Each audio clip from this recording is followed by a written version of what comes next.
எல்லோருக்கும் வணக்கம் நண்பர்களே. இந்த வாரம் தொடங்கும் போதே ஒரு அற்புதமான செய்தி.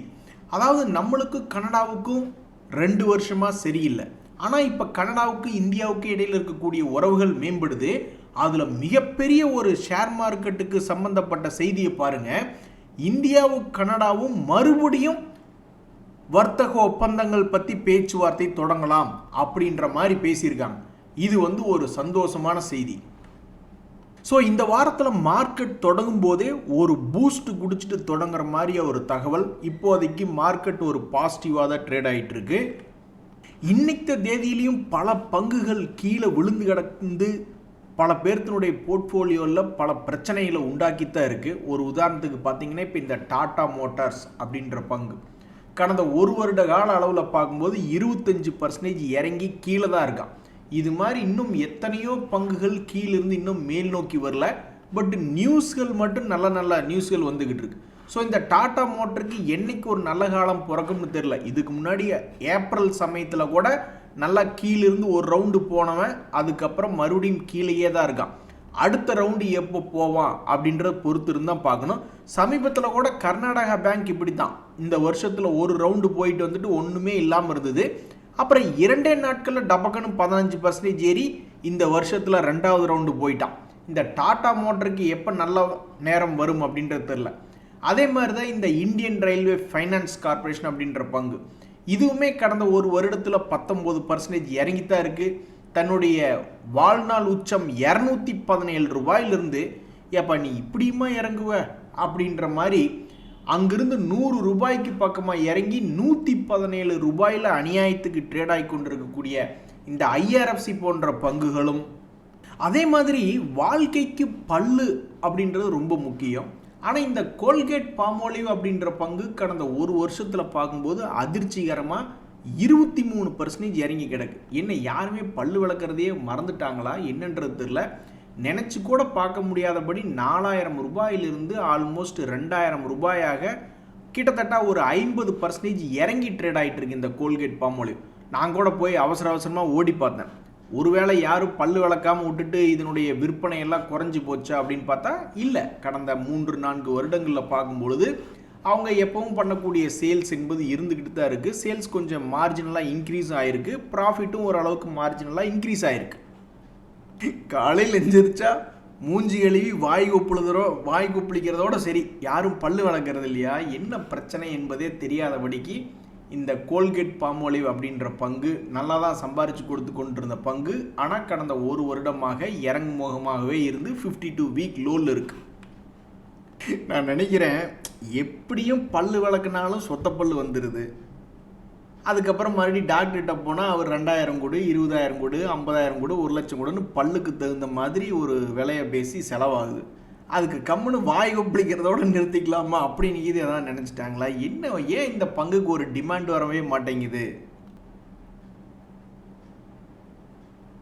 அது மட்டும் இல்லை நண்பர்களே, சமீபத்தில் நியூஸ் முடிந்த பிறகு ஃபார்மா செக்டரில் இனி எந்த பிரச்சனையும் இல்லை. அதில் என்னென்ன நியூஸ் இருக்கோ எல்லா நியூஸும் வந்த பிறகு ஃபார்மா செக்டர் ஸ்டாக்ஸ் எல்லாம் ஏதாவது பெருசாக மூவ்மெண்ட் காட்டுமான்னு நிறையா பேர் எதிர்பார்த்துக்கிட்டு இருந்தாங்க. அந்த நியூஸுக்கு தகுந்த போல் பல்வேறு முன்னணி ஃபார்மா கம்பெனிஸ் எல்லாம் ஓரளவுக்கு ஒரு ரவுண்ட் என்பது போயிட்டாங்க. ஆனால் அதுக்கப்புறம் மறுபடியும் பெருசாக கீழே விழுக மாட்டேன்றாங்க. அதே மாதிரி இந்த சன் ஃபார்மா, அதுவும் ஒரு லீடிங் ஃபார்மா கம்பெனி, அவங்களும் பார்த்தீங்கன்னா தன்னுடைய பழைய இடத்துலேருந்து புதிய அந்த லோ லெவல்லேருந்து பழைய ஹை லெவல் வரைக்கும்லாம் திரும்பி வந்திருக்காங்க. ஸோ அப்போ இனிமேல் இந்த ஃபார்மா கம்பெனிஸ் எல்லாம் என்னாகும் அப்படின்றதான் ஒரு மிக முக்கியமான கேள்வியாக இருக்குது. அதாவது நியூஸ் எல்லாம் முடிஞ்சதுக்கப்புறம் கீழிருந்து பழைய ஹை என்ன இருந்ததோ அந்த லெவலுக்கெல்லாம் நிறைய பங்குகள், ஃபார்மா பங்குகள் திரும்பி வந்த பிறகு இனி அடுத்தது என்ன செய்ய போகிறாங்க அப்படின்றத ரொம்ப முக்கியம்.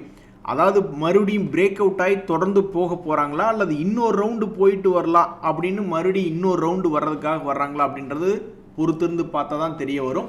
ஸோ தற்போதைக்கு ரொம்பவும் வீக்கான செக்டர்களில் இருந்து நியூஸ் எல்லாம் முடிஞ்ச பிறகு ஸ்ட்ராங்கான பங்குகளில் இந்த டிவிஸ் லேப் மற்றும் சன்ஃபார்மா போன்ற ஃபார்மா செக்டர் பங்குகள்லாம் சமீபத்தில் கொஞ்சம் ஸ்ட்ராங்காக இருக்குது. பட் இன்னுமே ஸ்ட்ராங்காகாமல் இருக்கக்கூடிய பங்குகளில் இந்த ரயில்வே துறை சார்ந்த பங்குகள், அதே மாதிரி இந்த எஃப்எம்சிஜியில் குறிப்பாக இந்த பல்லு ரிலேட்டடாக இனி எப்போ பர்ஃபார்மன்ஸ் பண்ணுவாங்க அப்படின்றத பொறுத்து இருந்து தான் பார்க்கணும். நண்பர்களே, ஒரு பெருமையான விஷயம் சொல்கிறேன் பாருங்க. லக்ஷ்மி மிட்டல்னு பேர் வைக்கிறதுக்கு பொதுவாக லக்ஷ்மி மெட்டல்னு பேர் வச்சிருக்கலாம். இந்தியாவிலிருந்து யுனைடெட் கிங்டம் போய் அந்த யுனைடெட் கிங்டம்லேயே 8வது பெரிய பணக்காரராக ஆனவர் தான் இந்த லக்ஷ்மி மெட்டல். இப்போ வந்து இந்த யுனைடெட் கிங்டம் விட்டுட்டு போய் சுவிட்சர்லாந்தில் செட்டில் ஆக போகிறாரு, அங்கே டேக்ஸ் கட்டுற மாதிரி ரெசிடெண்ட்டாக மாற போகிறாரு அப்படின்ற ஒரு பத்திரிகையில் ஒரு உங்களுக்கு கூட சமீபத்தில் ஒரு விஷயம் ஒன்று கேள்விப்பட்டிருப்பீங்க. இந்த கோலி அனுஷ்காலாம் கூட நம்ம இந்திய நாட்டை விட்டுட்டு போய் யுனைடெட் கிங்டமில் செட்டில் ஆகணும் அப்படின்ற மாதிரி போகிறாங்க அப்படின்ற மாதிரிலாம் பத்திரிகையில் படிச்சிருப்போம். அப்போ நம்ம ஒரு அதிர்ச்சிக்கு உள்ளாவோம். பார்த்தீங்களா, என்னடா இந்தியாவிலேருந்து இத்தனை பேர் போய் வெளிநாட்டுக்கு போகிறாங்களே அப்படின்ட்டு. அது மாதிரி யுனைடெட் கிங்டம்லேயும் ரொம்ப அதிர்ச்சிகரமான செயல் நடக்குது. அங்கே வந்து ரொம்பவுமே பணக்காரங்களாக இருக்கிறவங்க மேலே பல்வேறு டேக்ஸ் ரிலேட்டடான பிரச்சனைகள் வர்றதுனால இருக்கிறத காப்பாற்றிட்டு ஓடுவோண்டா அப்படின்ற மாதிரி பல பேர் போய்கிட்டு இருக்காங்க. இதை பார்த்துக்கிட்டு இருந்த யுனைடெட் கிங்டமில் இனிமேல் யாராவது வெளியே போகிற மாதிரி இருந்தால் நம்ம நாட்டு இருந்து சம்பாரிச்சிட்டாங்க, இனி வெளியே போனால் அது ஒரு எக்ஸிட் டேக்ஸ் போடணும் அப்படின்ற மாதிரிலாம் டிஸ்கஷன் நான் மீடியாக்களில் பார்த்துக்கிட்டு இருந்தேன். எனக்கு ஒரு கட்டத்தில் நல்லா ஞாபகம் இருக்குது. ஒரு தடவை இந்த யுனைடெட் கிங்டம் போன்ற பல்வேறு யூரோப்பியன் ரீஜன்ஸில் தான் வந்து க்ரூட் ஆயில் வின்ஃபால் டேக்ஸ் அப்படின்னு ஒன்று போட்டாங்க. அதை பார்த்துட்டு நம்மளுடைய கவர்மெண்ட்டு அந்த டேக்ஸ் போட்டாங்க. அதாவது திடீர்னு க்ரூட் ஆயிலினுடைய விலை விண்ணை முட்டும் அளவு $100 தாண்டி போயிட்டு இருந்தது. அப்போ நீ வந்து பழைய ஸ்டாக் மால் கொண்டு எல்லாத்துக்கும் நல்ல ரேட்டில் பிடிச்சி விற்றுக்கிட்டு இருந்த பொழுது அப்போ உனக்கு திடீர்னு கூரையை பிச்சுக்கிட்டு உனக்கு பணம் வருது, அதனால் வின்ஃபால் டேக்ஸ் கட்டு அப்படின்ற மாதிரி சொல்லியிருந்தாங்க. நம்ம இதுலேயும் ஓஎன்ஜிசி மேலே ரிலையன்ஸ் மேலேலாம் வந்துக்கிட்டு இருந்தது. அந்த மாதிரி இந்த எக்ஸிட் டேக்ஸ் மட்டும் யுனைடெட் கிங்டமில் அமலாக்கப்பட்டால் அதை பார்த்து நம்மளும் அப்படியே எடுத்துக்கிட்டு இந்தியாவிலேருந்து யாரெல்லாம் வெளியே போகிறாங்களோ, அதாவது இங்கே நல்லா படித்து இங்கேயே வேலை பார்த்து இங்கேயே சம்பாரித்து கடைசியில், அதாவது என்ஆர்ஐயாக போகிறது வேறு, பட் இங்கெல்லாம் சம்பாரித்து எல்லாம் பண்ணிவிட்டு கடைசியில் மொத்தமாக காலி பண்ணிட்டு போகிறது என்பது வேறு. நண்பர்களே, இன்னைக்கு முக்கிய செய்திகளில் இந்த ஐபிஓக்களில் ஒரு தகவல் ஒன்று இருக்குது. அதாவது சுதீப் ஃபார்மா அப்படின்ற பங்கு நவம்பர் 25 வரைக்கும் இதனுடைய ஐபிஓ என்பது ஓப்பனாக இருக்கும்.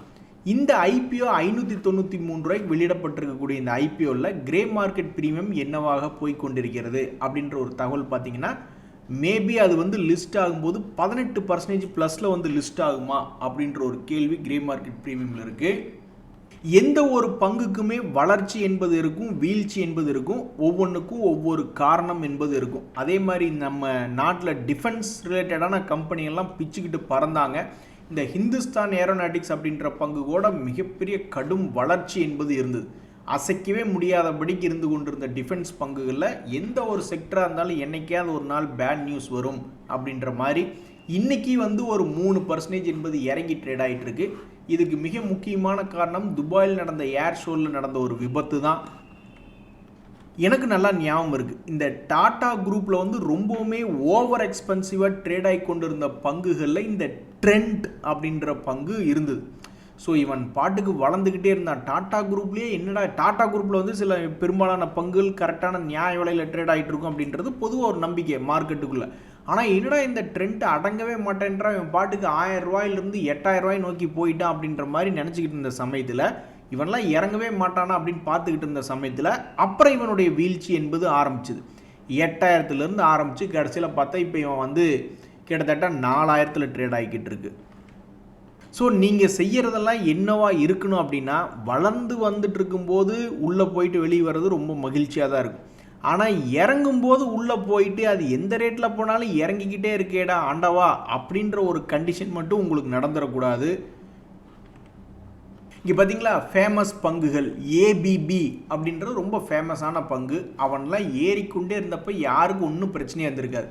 கடைசியில் பார்த்தா இவனும் ஒரு 9000 ரூபாயிலிருந்து வெறும் 5000 ரூபாயாக வந்து ட்ரேட் ஆகிக்கிட்டு இருக்கான். அதே மாதிரி தான் இந்த ஆர்இசி லிமிடெட் அப்படின்ற பங்கு, இதனுடைய வாழ்க்கையிலையும் வெறும் 100 ரூபாய் ரேஞ்சிலிருந்து 600 ரூபா வரைக்கெல்லாம் போயிட்டு கடைசியில் இப்போ 355 ரூபாயில் ட்ரேட் ஆகிட்டு இருக்கு. நீங்கள் கேட்கலாம், ஏன் தியாகி இதெல்லாம் யாருனாலையுமே கணிக்க முடியாதா அப்படின்னா, சத்தியமாக கணிக்க முடியாது. ஏன்னா ஒரு பங்கு ஏறிடுச்சு அப்படின்னு தெரிஞ்சுக்கணுன்னாவே அது தன்னுடைய ப்ரீவியஸ் ஹைலேருந்து ஒரு 5% 10% ஏறணும். அதே மாதிரி ஒரு பங்கு வந்து ஏறுற மாதிரி காமிச்சிட்டு இறங்குறான் அப்படின்னாவே அப்போ மேலே எடுத்திருப்பாங்க பார்த்தீங்களா, ரொம்ப விவரமாக 5% ஒரு குறிப்பிட்ட பிரேக் அவுட் தாண்டி மல்டி இயர் ஹையெல்லாம் தாண்டிடுச்சுன்னு ஒரு மேலே 5% 10% ஏறி கன்ஃபார்ம் ஆனதுக்கப்புறம் சில பேர் எடுப்பாங்க இல்லையா, அவங்களுக்கே வேறு வழி இல்லை. சில பங்குகள் இறங்கிடுச்சுன்னா ப்ரீவியஸ் ஹையிலிருந்து ஒரு 10% 20% இறங்கிடுச்சுன்னா தான் இறங்கிடுச்சு அப்படின்றதே நம்ம கன்ஃபார்ம் பண்ண முடியும். அப்போ இதுலேயே டோட்டலாக 20 to 25% காலி ஆகிடும். ஸோ கூட்டி கழிச்சு பார்த்தா எல்லாமே லக்கு தாங்க அப்படின்ற மாதிரி ஆகிடும். நமக்கு தெரிஞ்ச பையன் தான் ஐபிஓவில் வந்து எப்படி அப்ளை பண்ணணும் என்ன ஏதுன்னு எல்லாருமே ஒருத்தர் டீ கடையில்னு பேசிட்டு இருந்திருப்பார். ஆனால் அவருக்கு 15 ஐபிஓ ஆகி ஒரு ஐபிஓ கூட இப்போ வரைக்கும் கிடச்சிருக்காது. ஆனால் அவர் சொல்லி கொடுத்தவங்களுக்கெல்லாம் இந்நேரம் ஒரு 4-5 ஐபிஓ கிடச்சிருக்கும். அந்த மாதிரி தான் இன்னைக்கு மார்க்கெட்டில் வேற என்ன முக்கியமான செய்தி அப்படின்னு பார்த்தீங்கன்னா, இந்த திலீப் பில்ட்கான் அப்படின்ற ஒரு பங்கு இருக்கு. அது வந்து இப்போ 434 ரூபாயில் ட்ரேட் ஆகி கொண்டிருக்கக்கூடிய பங்கு. இந்த பங்கு தற்போதைக்கு 1 இயர் லோ பக்கத்தில் ட்ரேட் ஆகிட்டு இருக்கு. ஒரு குவார்ட்டருக்கு 2000 கோடிக்கு தான் அவங்க சேல்ஸ் என்பது பண்ணிக்கிட்டு இருக்காங்க. இப்படி இருக்கும்போது அவங்க வெளியிட்டு இருக்கக்கூடிய ஒரு அறிவிப்பில் வந்து 5000 கோடி மதிப்பிலான ஆர்டர் கிடைச்சிருக்கு.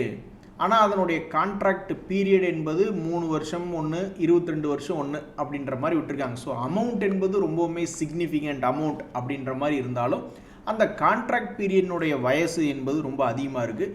எது எப்படியோ அந்த திலீப் பில்ட்கான் அப்படின்ற பங்கில் அதிகமான ஆர்டர் கிடைச்சிருக்கக்கூடிய செய்தி அப்படின்றது வந்திருக்கு. சில பேர் சொல்லுவாங்க, மனசுக்குள்ளே பூட்டி வச்சுருந்த ரகசியத்தை நான் வெளியே விட்டேன் அப்படின்ற மாதிரி. இந்த பூட்டி வச்சுருக்கக்கூடிய ஐடி செக்டர் கம்பெனியெல்லாம் எப்போ அதை உடச்சிட்டு வெளியே வரும் அப்படின்றது தெரில. ஸோ எப்போ ஐடி செக்டர் மறுபடியும் மேலே போய் பல முதலீட்டாளர்களை மகிழ்ச்சிப்படுத்தும்னு தெரில. ஒரு உதாரணத்துக்கு பார்த்தீங்கன்னா, இந்த விப்ரோ அந்த காலத்திலிருந்தே ஒரு வைரம் போல் ஜொலித்து கொண்டிருக்கக்கூடிய பங்கு தான். இருந்தாலும் 50 days மூவிங் அந்த 52 வீக் லோ பக்கத்தில் ட்ரேட் ஆகிட்டு இருக்கான். அது மாதிரி எத்தனையோ எக்ஸாம்பிள் பார்க்கலாம். ஜென்சார் டெக்னாலஜிஸ் அப்படின்ற ஒரு டெக்னாலஜி பங்கு தான். இதெல்லாம் ரொம்ப மகிழ்ச்சியை கொடுத்துட்டு இருந்தது. திடீர்னு சம்மந்தமே இல்லாமல் 2025 தொடக்கத்தில் லைஃப் ஹை வரைக்கும் போன ஒரு பங்கு தான். அதுக்கப்புறம் மறுபடியும் கடும் சரிவு 500 ரூபா வரைக்கும் போனவன் மறுபடியும் 900 ரூபாய்னு வந்த பங்கு தான். இப்போ மறுபடியும் 200 days மூவிங் ஆவரேஜ் கீழே ட்ரேட் ஆகிட்டு இருக்கான். இந்த மாதிரி எத்தனையோ உதாரணங்கள் டெக்னாலஜி ஸ்டாக்கில் காமிக்க முடியும். ஸோ என்னைக்கு இவங்களுக்கு மறுபடியும் கும்பா குட்டிட்டு நல்லா குஜால குட்டியாக வருவாங்க அப்படின்றது தெரியல. ஆனால் பல பங்குகள் தற்போதைக்கு 52 வீக் லோ பக்கத்தில் ட்ரேட் ஆகிட்டு இருக்கு. எந்த பங்குமே இறங்குனா தான் இறங்குச்சுன்னு தெரிய வரும், ஏறுனா தான் ஏறுச்சுன்னு தெரிய வரும்.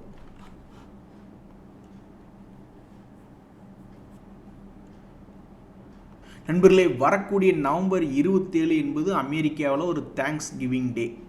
இந்த டேட்டில் ஒரு மிகப்பெரிய ஒரு அனௌன்ஸ்மெண்ட் ட்ரம்ப் அவர்கள் ஏதாவது ஒன்று பண்ணுவாரா அப்படின்றது பொறுத்து இருந்தால் பார்க்கணும். இவர் வந்து அரசியலுக்கு வந்ததே நான் அமெரிக்காவை ரொம்ப பெருமை அடைய செய்வேன் அப்படின்ட்டு தான் வந்தார். அது பண்ணுறதுக்கு என்ன வழின்னா, ஊரில் இருக்கிறவன்லாம் எங்கள் நாட்டுக்குள்ளே ஏதாவது கூட்ஸ் அனுப்பும்போது எங்களுக்கு வரி கட்டிட்டு போவாங்க அப்படின்ற ஒரு வரியை போட்டவர். இப்போ இந்த தேங்க்ஸ் கிவிங் டே அன்றைக்கி என்ன பண்ண போகிறாரு அப்படின்றத பொறுத்து தான் பார்க்கணும். ஏதாவது ஒரு பெரிய விஷயத்தை அந்த நாட்டிலேயே ஏதாவது ஒரு பெரிய சீர்திருத்தத்தையோ, அல்லது நம்ம எக்ஸ்போர்ட் பண்ணும் பொழுது ஏதாவது ஒரு விஷயத்தையோ, அல்லது இந்த உக்ரைனுக்கும் ரஷ்யாவுக்கும் நான் வந்து சண்டை முடிச்சு விட்டேன் அப்படின்ற மாதிரி ஏதாவது ஒரு பெரிய விஷயம் வந்து நம்ம மார்க்கெட்லேயோ, அல்லது இப்போ கோல்டெல்லாம் எடுத்துக்கோங்களேன். ட்ரம்ப் அவர்கள் வந்து இப்போ எதுவும் சொல்ல மாட்டேங்கிறாரு. உலகம் அவரை பார்த்து இப்போ பயப்பட மாட்டேங்குது. அதனால் என்ன ஆகுதுன்னா, கோல்டினுடைய விலையில் கடந்த 2 மாதங்களாகவே பெருசாக ஒன்றும் மாற்றம் இல்லை. ஒரே இடத்துக்குள்ளே சுற்றி கொண்டிருக்கக்கூடிய பங்காக இருக்குது. கரெக்டாக 50 days மூவிங் ஆவரேஜ் அப்படின்றது பக்கத்தில் சுற்றிக்கிட்டு இருக்குது. இதுக்கு முன்னாடி இந்த இடத்துல கீழே விழுந்தப்போ லேசாக கொஞ்சம் ஏறினவன் தான் இப்போ லேசாக சரிஞ்சிருக்கான். ஸோ ட்ரம்ப்பினுடைய அறிவிப்பு இந்த இடத்துல கோல்டை கீழே விலக செய்யுமா அல்லது எந்திரிச்சு மேல் நோக்கி போக செய்யுமா அப்படின்றது அதுவும் ரொம்ப குறிப்பாக வெயிட் பண்ணி தான் பார்க்கணும். ஸோ ஏதோ ஒன்று இருக்குது. அடுத்து வரக்கூடிய 2 மாதத்துக்குள்ளே பொங்கலுக்குள்ளே ஏதோ ஒன்று பெருசாக பொங்கல் வைக்க போகிறாங்க அப்படின்றதான் இதனுடைய அர்த்தம். இந்த ஃபின்குருவி ஃபினான்ஷியல் அப்படின்ற பங்குல நான் அதிகமாக நியூஸ் படித்ததே இல்லை. அப்படி இருக்கக்கூடிய அந்த ஃபின்குருவி பங்கில் வந்து நான் என்ன ஒரு செய்தி ஒன்று படிச்சுக்கிட்டு இருந்தேன் நண்பர்களே. அதாவது 1486 கோடி தான் இதனுடைய மொத்த மார்க்கெட் கேபிட்டலே. இப்படி இருக்கக்கூடிய ஒரு கம்பெனியில் நான் என்ன ஒரு நியூஸ் ஒன்று படிச்சுக்கிட்டு இருந்தேன்னா, அவங்களுடைய போர்ட் மீட்டிங் நடந்து முடிஞ்சிருக்கு. அதில் என்ன அவங்க முடிவு எடுத்தாங்கன்னா, கிட்டத்தட்ட 50 கோடிக்கு என்சிடிஸ் இஷ்யூ பண்ணலாம் அப்படின்ற மாதிரி நான் ஒரு நியூஸ் ஒன்று படிச்சுக்கிட்டு இருந்தேன். இது யாருப்பா குருவி, புது குருவியாக இருக்கே அப்படின்ற மாதிரி. நம்ம மார்க்கெட்லேயே பாருங்கள், நம்ம மார்க்கெட்லேயே இருந்தும் எத்தனையோ பங்குகளினுடைய பெயர்கள் நம்மளுக்கு வந்து திடீர்னு புதுசாக தெரிகிற மாதிரி இருக்குது. நண்பர்களே, ஜிஆர்எஸ்சி அப்படின்ற பங்கில் ஒரு அற்புதமான ஒரு செய்தி ஒன்று வந்திருக்கு. தற்போதைக்கு இந்த ஜிஆர்எஸ்சி அப்படின்ற பங்கு என் பேச்சை நானே கேட்க மாட்டேன் அப்படின்னு இவன் கீது தொடர்ந்து மேல் நோக்கி போவானா அப்படின்னு பார்த்துக்கிட்டு இருந்த சமயத்தில் ஒரு 10 நாள் கழித்து பல்லழிச்சுக்கிட்டு இருக்கக்கூடிய ஒரு பங்காக தன்னுடைய ரீசன்ட் ஹையை தாண்டி போகாமல் இன்னும் 10 நாளாக ஒரே இடத்துல சுற்றிக்கிட்டு இருக்குது. ஆனால் ஒரு அற்புதமான தகவல் என்பது வெளியிட்டிருக்காங்க. நிறைய கம்பெனிகளை பார்த்தீங்கன்னா 10 வருஷமும் ஒருத்தர் வேலை பார்த்துக்கிட்டு இருப்பார். அவரை ப்ரொமோஷன் பண்ணாமல் வெளியிருந்து யாராவது ஒருத்தர் எடுத்து அவர் 80,000 வாங்கிட்டு இருப்பார். வெளியிருந்து ஒருத்தர் எடுத்து ஒரு 1,50,000 லட்ச ரூபா கொடுத்து அவருக்கு நீங்கள் மேனேஜராக இருங்கன்னு யாராவது ஒருத்தரை ப்ரொமோட் பண்ணி, அதாவது வெளியிருந்து வேலைக்கு எடுப்பாங்க. ஆனால் இதில் பார்த்தீங்கன்னா இவங்க ஒரு தகவல் என்ன சொல்கிறாங்க அப்படின்னு பார்த்தோம்னா, ப்ரொமோஷன் கொடுத்துருக்காங்க. ஸோ முதல்ல ஜென்ரல் மேனேஜர் ஃபைனான்ஸாக இருந்தவங்க இப்போ சீஃப் ஜென்ரல் மேனேஜர் ஃபைனான்ஸாக இருக்காங்க. இப்போ நீங்கள் கூட எங்காவது உங்களுடைய காலேஜுக்கு போவீங்க அல்லது எங்காவது உங்களை கூப்பிட்டு உங்களுக்கு ஒரு பரிசு கொடுக்கல, இப்போ இவர் வருவார் அப்படின்னு உங்களுடைய ப்ரொஃபைல் பற்றி பேசணும்ல. இவங்களுடைய ப்ரொஃபைல் பாருங்கள் எவ்வளோ ஷார்ட் அண்ட் ஸ்வீட்டாக முடிக்கிறாங்க. இவங்க 22 வருஷமாக சார்ட்டர்ட் அக்கௌண்ட்ஸ் கம்பெனியில் வேலை பார்த்துருக்காங்க. அது மட்டும் இல்லாமல் CA ICAA 2ஐயும் முடிச்சிருக்காங்க. ஸோ அவங்களோட எக்ஸ்பர்டைஸ் எல்லாம் பார்க்கும்போது ஃபைனான்ஷியல் ரிப்போர்ட்டிங்கில் இருக்குது, பட்ஜெட்டிங்கில் இருக்குது, டாக்ஸேஷன், அவங்க எதில் ஸ்பெஷலிஸ்ட்டாக இருக்காங்க அப்படின்றத பற்றி சொல்லியிருக்காங்க. ஸோ இது மாதிரி தான் இப்போ உங்களுக்கு ஒரு 30 வயசு ஆயிடுச்சு, 40 வயசு, 50 வயசுனா நீங்கள் ஏதாவது ஒரு ஃபங்க்ஷனில் அட்டன் பண்ணும்பொழுது உங்களை ஒரு சீஃப் கெஸ்ட்டாக எங்கேயாவது உங்கள் காலேஜ்லேயோ ஸ்கூல்லையோ எங்கேயாவது கூப்பிடும்போது உங்களை பற்றி பேசும்பொழுது நீங்கள் இந்த மாதிரி தான் ஒரு ப்ரொஃபைல் ஒன்று ஷார்ட் அண்ட் ஸ்வீட்டாக ஒரு 2-3 பேராகிராஃபில் எடுத்து வைக்கணும். அது எங்கேயாவது மீட்டிங் போகிறப்ப யூஸ் ஆகுதோ இல்லையோ, ரெசியூமில் போட்டுக்கலாம்ல, அடுத்த கம்பெனிக்கு போகையில் யூஸ் ஆகும்ல. நண்பர்களே, இப்போ நிறைய பேர்த்துக்கு வெறுத்து போயிருக்கும். மார்க்கெட்டு ஒரு 4-5 நாளாக நல்லா தான் இருக்குது, ஆனால் போர்ட்ஃபோலியோவில் எந்த விதமான ஒரு புத்துணர்ச்சி இல்லை. எல்லாம் கும்பா குட்டிகளாக சுற்றிக்கிட்டு திரியிறானுங்க. ஸோ இந்த சமயத்தில் மிக முக்கியமான 3 காரணங்கள் இருக்குது. ஸ்டாக் மார்க்கெட் என்பதை இப்படி 1 வாரம் 2 வார கணக்கில் பார்க்கக்கூடாது. ஒரு 1 வருஷம் டு 2 வருஷமாக தான் பார்க்கணும். அதுக்கு முதல் காரணம், குட்டி குட்டியாக ஏறினாலும் இறங்கினாலும் ஒரு வருஷ பீரியடில் பார்க்கும்போது பல்வேறு பங்குகள் 50% இறங்குவதோ 50% ஏறுவதோ இருக்குது. இதனால் நீங்கள் மார்க்கெட்டை 1 to 2 வருஷமாக தான் பார்க்கணும். 1 வாரமாக மார்க்கெட் ஏறிட்டு இருக்கு, போர்ட்ஃபோலியோ ஒன்றுமே இல்லைன்னா அப்படித்தான் இருக்கும். அதே மாதிரி உங்கள் முன்னாடி பூவா தலையா அப்படின்ற மாதிரி உங்கள்கிட்ட ஒரு காயினில் எந்த பக்கம் நீங்கள் விழுகணும்னு நினைக்கிறீங்க அப்படின்னு நீங்கள் யாரும் கேட்கல. ஒவ்வொரு எக்ஸ்சேஞ்சுகளையும் 2000 4000 பங்குகள் வரைக்கும் இருக்குது. அதில் எவன் எப்போ ஏறுவான்னு யாருனாலையும் கண்டுபிடிக்க முடியாது. அந்த ஒரு காரணத்தினாலையும் உங்களுக்கு 1 வருஷம் டு 2 வருஷம் இல்லாமல் ஒன்றும் பண்ண முடியாது. இன்னொன்று, நீங்கள் எல்லாமே நீங்கள் கரெக்டாக தான் இருப்பீங்க, இருந்தாலும் வீட்டம்மா சொல்லுவாங்க நீங்கள் இந்த இடத்துல தொடச்சி விட்ருக்கீங்க, அங்கே பாருங்கள் அழுக்கு இன்னும் அப்படியே இருக்கும்பாங்க. என்னடா கொடுமையாக இருக்குது அப்படின்ற மாதிரி நம்ம மார்க்கெட்டில் எல்லாமே பல ஸ்ட்ராட்டஜியில் வச்சு ஒர்க் பண்ணாலும் இது ஒரு கண்ட்ரோல்டு என்விரான்மெண்ட்டு கிடையாது. நாளைக்கே அந்த 27ஆம் தேதி ரொம்ப முக்கியமான நாளுங்க, நவம்பர் 27 அமெரிக்காவை பொறுத்த வரைக்கும். அன்றைக்கி ட்ரம்ப் அவர்கள் என்னத்தையாவது ஒன்று பேசி விட்டாருன்னா நீங்கள் என்ன பண்ணுவீங்க மார்க்கெட்டில்? அது சந்தோஷமாக இருந்துட்டா ஓகே, ஏதாவது மாற்றி பேசி விட்டாருன்னா அது மாதிரி நம்ம எக்ஸ்டர்னல் ஃபேக்டர்ஸ்னால ஒரு கண்ட்ரோலே இல்லை. அந்த எக்ஸ்டர்னல் ஃபேக்டர்லாம் நம்மளுக்கு நல்லபடியாக வேலை செய்யணும்னா அதுக்குண்டான டைம் கொடுக்கணும். 1 வருஷம். இப்போ ட்ரம்ப் சொன்னதையே நம்ம டிஸ்கவுண்ட் பண்ணிவிட்டு நீ என்னத்தையோ சொல்லிட்டு போன்னு நம்ம பழையபடி நிஃப்டி உச்சிக்கு வந்திருக்கு.